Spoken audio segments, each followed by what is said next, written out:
Class 11th chapter name sequence and series exercise 9.4 question number 4। देखिए हमारे पास जो question number 4 है उसमें 3 और 17 के बीच में हमें 3 और 17 के बीच में एन अरिथमेटिक मीन में से लास्ट मीन का और फर्स्ट मीन का रेशियो हमें गिवन है 3:1। हमें फाइंड करना है एन की वैल्यू। तो देखिए हमारे पास फर्स्ट मीन है a1, सेकंड मीन है a2 और नेक्स्ट मीन है a3 और लास्ट में हमारे पास दिया हुआ है an। तो लास्ट मीन का जो नंबरिंग ज्यादा है ये हमारे पास टोटल टर्म जो होंगी वो tn+2 होंगी।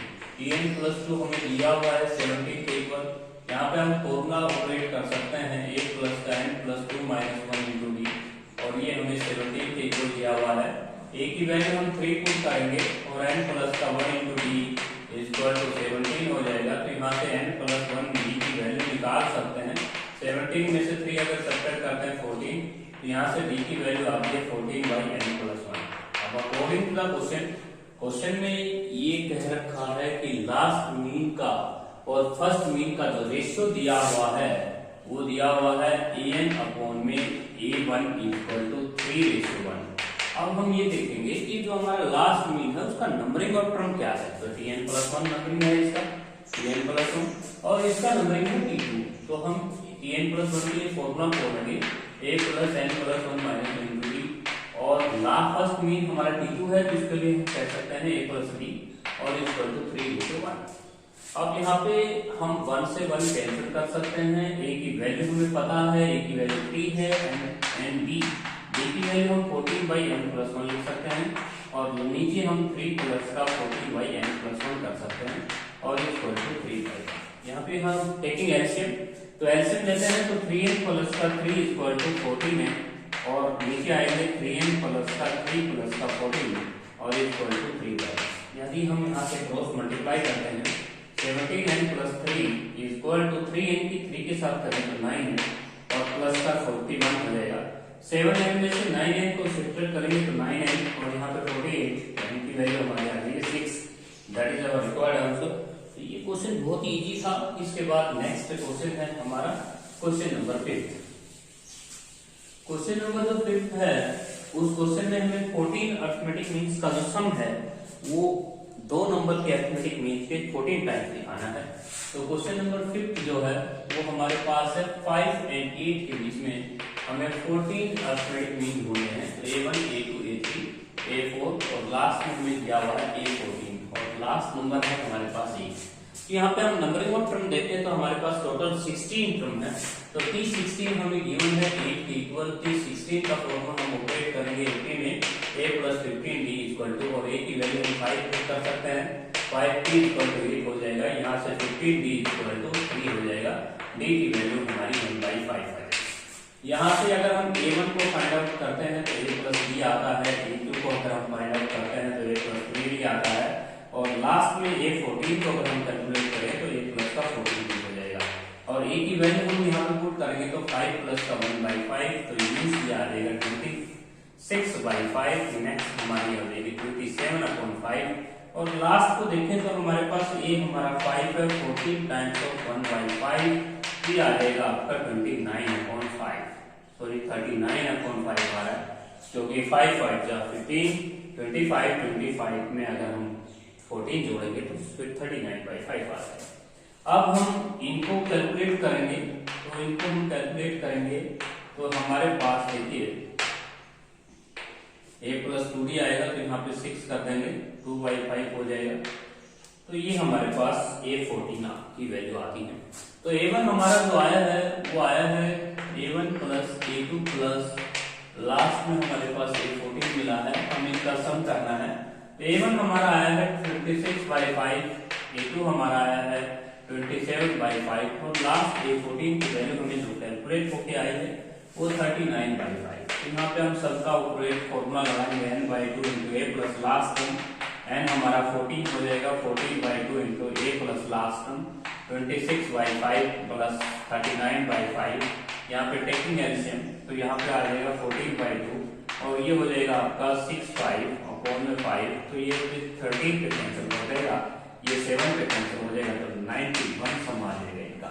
तो हमने जो 14 अर्थमेटिक मीन लगाए थे 5 और 8 के बीच में, उनका सम हमें फिर 891 मिल रहा है। अनदर कंडीशन ये रहता है कि अर्थमेटिक मीन का जो फॉर्मूला होता है दो नंबर के लिए वो a प्लस b बाई 2 होता है। तो हमें अर्थमेटिक मीन निकालना है बिटवीन 5 एंड 8 का। तो 5 और 8 का अर्थमेटिक मीन जो हम निकालेंगे तो 5 प्लस 8 बाई 2 हो जाएगा, तो मीन्स 13 बाई 2 हो जाएगा। इसका 14 टाइम्स लेना है। 14 टाइम्स अगर हम लेते हैं तो हमारे पास देखिए 2 7 का, तो आंसर आता है 91 which is equal to sum of their arithmetic mean. यदि हम इन 14 अर्थमेटिक मीन का सम देखें तो इनका 14 टाइम्स, इन दो नंबरों का अर्थमेटिक मीन का 14 टाइम्स है। इसके बाद नेक्स्ट हम क्वेश्चन करेंगे। नेक्स्ट हमारे पास एक फॉर्म है 6th क्वेश्चन। तो देखिए 6th क्वेश्चन के अंदर हमें arithmetic mean and arithmetic means दिए हुए हैं और उनका जो सम है वो अर्थमेटिक मीन्स दो नंबर्स के बीच में इनको रखा गया है। क्वेश्चन नंबर 6, ए और बी के बीच में एन अर्थमेटिक मीन रखा गया है a1 a2 और लास्ट में हमें an मिल रहा है और कहता है इनका जो सम आएगा a1 plus a2 plus a3 dot dot dot dot an, इनका सम हमें इक्वल लेके आना है n times of arithmetic mean a and b। तो अर्थमेटिक मीन जो है a और b का वो हो जाएगा n into a plus b by 2। हमें जो आंसर लेके आना है इनका सम इक्वल लेके आना है। ये हमारा टू है। मीन्स जो n अर्थमेटिक मीन लगाए गए हैं a और b नंबर के बीच में, तो उनका सम हमें प्राप्त करना है n times of arithmetic mean a and b। तो a and b arithmetic means का जो फॉर्मूला होता है पूर्ण नंबर्स के लिए, उनका सम अपॉन में 2 हो जाएगा। इसके बाद देखिए हमारे पास यहाँ पे total term number of term है tn plus 2 which is equal to b। यहाँ पे हम फॉर्मूला बोल सकते हैं n प्लस 1 इंटू b और इक्वल टू b। यहाँ से d की वैल्यू हम निकाल सकते हैं b minus a upon n plus 1। That is our required answer. अब हम इनका सम करते हैं a1 प्लस का a2 प्लस का लास्ट में हमारे पास an है। यदि हम इनका सम देखें तो n by 2 into a1 plus last term हो जाएगा।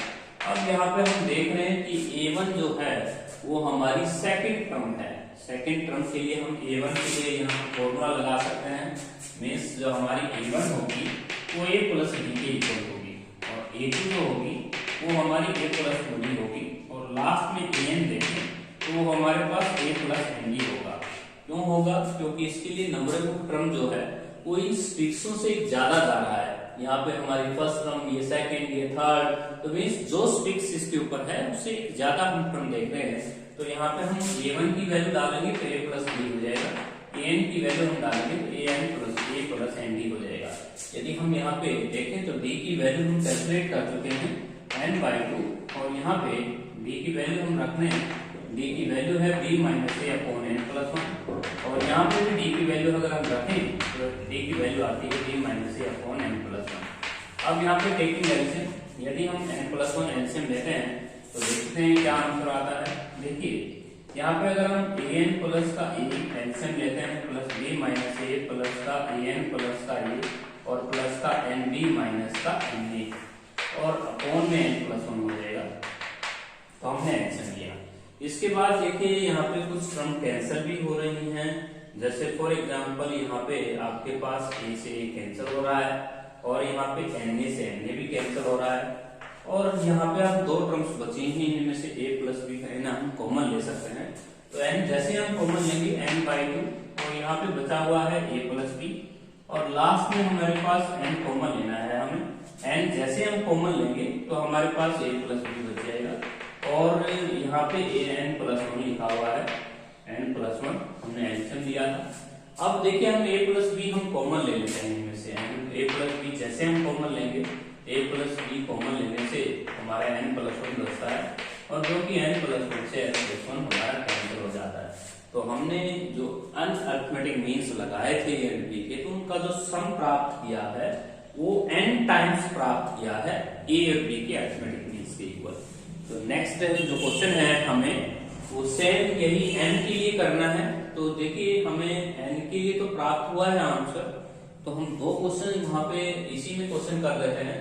यदि हम a और b के बीच में m अर्थमेटिक मीन लगाते हैं तो हमारे पास जो आंसर प्राप्त होगा वो m कर देंगे, n रिप्लेस बाय n, यहाँ पे m कर देंगे, यहाँ tm प्लस 2 हो जाएगा, यहाँ पे m प्लस 1 हो जाएगा और जहां पे भी n आया हुआ है हमारे क्वेश्चन में वहां पे हम m रिप्लेस कर देंगे, तो हमारा जो आंसर आएगा वो m/2 आ जाएगा, m/2। तो जहां पे भी आप n है देख रहे हैं वहां पे m कर देंगे, तो यहाँ पे m हो जाएगा, यहाँ पे भी m हो जाएगा, और यहाँ पे भी हम m टाइम्स लेके आएंगे, और m टाइम्स यहाँ पे भी m हो जाएगा, और यहाँ पे भी m कर सकते हैं m। जहां पे भी आपकी क्वेश्चन में n है वहां पे m कर दीजिए, और आपका जो रिक्वायर्ड आंसर है वो m टाइम्स आ जाएगा। तो जहां पे भी n है वहां पे m कर रहे हैं हम, तो यहाँ से देख सकते हैं जहां पे भी n है वहां पे आपने m किया, तो आंसर इतना है। सबसे पहले जो क्वेश्चन किया था वो हमने n अरिथमेटिक मीन के लिए किया था, और अब जो क्वेश्चन हमने किया है वो m अरिथमेटिक मीन के लिए किया है। तो दोनों का रेशियो हमें प्राप्त करना है। तो एक का क्वेश्चन आंसर आया n/2 और a + b, और एक का आंसर आया था m/2 × a + b। यहाँ पे हम दोनों का रेशियो अगर देखें, एक क्वेश्चन हमने n के लिए किया, एक क्वेश्चन हमने m के लिए किया, तो यहाँ पे अब a + b/2 से a + b/2 कैंसिल, तो आंसर गोज टू n/m। तो यही आपको रिक्वायर्ड आंसर लेके आना था। तो क्वेश्चन बड़ा इजी था। देखिए एक बार मैं फिर ट्राई कर लेता हूँ। देखिए जो क्वेश्चन नंबर जो हमारा 7 है उसमें हमें अरिथमेटिक मीन लेके आना था। n अरिथमेटिक मीन्स लगाए गए थे a और b के बीच में। दोबारा देखिए क्वेश्चन नंबर 7 को। क्वेश्चन नंबर जो 7 है उसमें हमें दो क्वेश्चंस का रेशियो लेना है। सबसे पहले हमें a और b के बीच में n अरिथमेटिक मीन लगाने हैं, a1 a2 और लास्ट में हमें an। और एक तरफ है a और b के बीच में हमें m अरिथमेटिक मीन लगाने हैं, a1 a2 और लास्ट में हमें दिया हुआ है an। अब देख इस क्वेश्चन में हमने यूज किया था, यहाँ पे सबसे टोटल टर्म हमारी tn + 2 हुई थी और वो b के इक्वल रखी थी। यहाँ से a + n + 1 × d = b। यहाँ से हमने d की वैल्यू प्राप्त की थी, d - a/n + 1। और इसी तरह सिमिलरली यहाँ पे हमारी जो टोटल नंबर ऑफ टर्म होंगी वो tm + 2 होंगी, तो b के इक्वल हो जाएगी। a + का m + का 1 × d = b हो जाएगा। d की वैल्यू अगर हम यहाँ से निकालें तो d - a/n + 1 हो जाएगा। इसके बाद यहाँ पे हम सम करते हैं अनअरिथमेटिक मीन का, a1 + a2 लास्ट टर्म हमारी n है, और यहाँ पे भी हम सम करते हैं a1 + a2 और +4 जो लास्ट में an हो जाएगा। तो यहाँ पे इन दोनों का रेशियो जो आएगा, अभी हमने इसका सम प्राप्त किया था n/2 a1 + लास्ट टर्म से n से, और यहाँ पे m/2 × a1 + am हो जाएगा। अब यहाँ a1 की वैल्यू हम पुट करके आए थे, a1 की जो वैल्यू है वो हमारी a + b है, और an की वैल्यू हमारी a + mb है। यहाँ पे भी हम m/2 a1 की वैल्यू हमारे पास a + b है, और यहाँ पे a + mb है। यदि हम यहाँ से d की वैल्यू पुट करके आए थे, तो d की वैल्यू हमें यहाँ पे पुट करनी है। d की वैल्यू जैसे हम पुट करेंगे हमारा आंसर आएगा n/2 a + b, और यहाँ पे हमने आंसर प्राप्त करना है m/2 × a + b। दोनों का अगर रेशियो अगर देखें तो a + b/2 से a + b/2 कैंसिल, रेशियो हमें दोनों का लेके आना है n/m, which is our required answer. Question exercise हमारी कंप्लीट है।